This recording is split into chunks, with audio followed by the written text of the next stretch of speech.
বর্বর দখলদার ইসরায়েলের ফের গাজায় আগ্রাসন ও যুক্তরাষ্ট্রের প্রেসিডেন্ট ডোনাল্ড ট্রাম্পের নির্দেশে ইয়েমেনে ইরান সমর্থিত হুথি যোদ্ধাদের ওপর হামলায় মধ্যপ্রাচ্য পরিস্থিতি উত্তপ্ত হয়ে উঠেছে। ফিলিস্তিনের স্বাধীনতাকামী সংগঠন হামাস ও ইয়েমেনের হুথি বিদ্রোহীরাও পাল্টা জবাব দিচ্ছে ইসরায়েল ও তার মিত্র যুক্তরাষ্ট্রকে।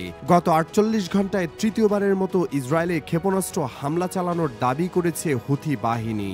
শনিবার ভোরে এক টেলিভিশন ভাষণে হুথি সামরিক মুখপাত্র ইয়াহিয়া সারি বলেন, ইরান সমর্থিত এ গোষ্ঠী ইসরায়েলের রাজধানী তেল আবিবের কাছে বেন গুরিয়ন বিমানবন্দরের দিকে একটি ব্যালিস্টিক ক্ষেপণাস্ত্র নিক্ষেপ করেছে।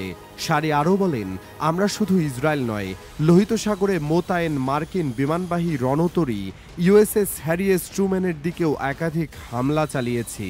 এর আগে শুক্রবার ইসরায়েলি সেনাবাহিনী জানায় তারা ইয়েমেন থেকে ছোড়া একটি ক্ষেপণাস্ত্র ভূপাতিত করেছে, যা ইসরায়েলি ভূখণ্ডে প্রবেশের আগেই ধ্বংস করা হয়। তবে মার্কিন বিমানবাহী রণতরী হামলার বিষয়ে এখনও কোনো আনুষ্ঠানিক বক্তব্য দেয়নি মার্কিন সামরিক বাহিনী। এর আগে বৃহস্পতিবার ইসরায়েলি বাণিজ্যিক কেন্দ্র খ্যাত তেল আবিবে রকেট হামলা চালিয়েছে যুদ্ধবিধ্বস্ত গাজা উপত্যকার ক্ষমতাসীন গোষ্ঠী হামাস। ইসরায়েলের নতুন করে স্থল ও আকাশপথে হামলায় বেসামরিক প্রাণহানি বৃদ্ধির প্রতিশোধে এই হামলা চালানোর দাবি করেছে গোষ্ঠীটি। গাজায় বেসামরিক প্রতিরক্ষা সংস্থা বলছে, ইসরায়েলি বাহিনীর নতুন করে শুরু করা হামলায় গাজায় 2 দিনে 190 জনেরও বেশি শিশুসহ 974 জন ফিলিস্তিনি নিহত হয়েছেন। বৃহস্পতিবার সকালের দিকে হামলায় আরও প্রায় 100 ফিলিস্তিনির প্রাণহানি ঘটেছে।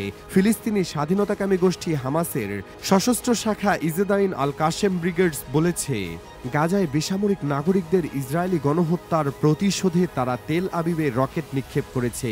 ইসরায়েলি সেনাবাহিনী বলেছে, গাজা থেকে ছোড়া একটি প্রজেক্টাইল আটকে দেওয়া হয়েছে।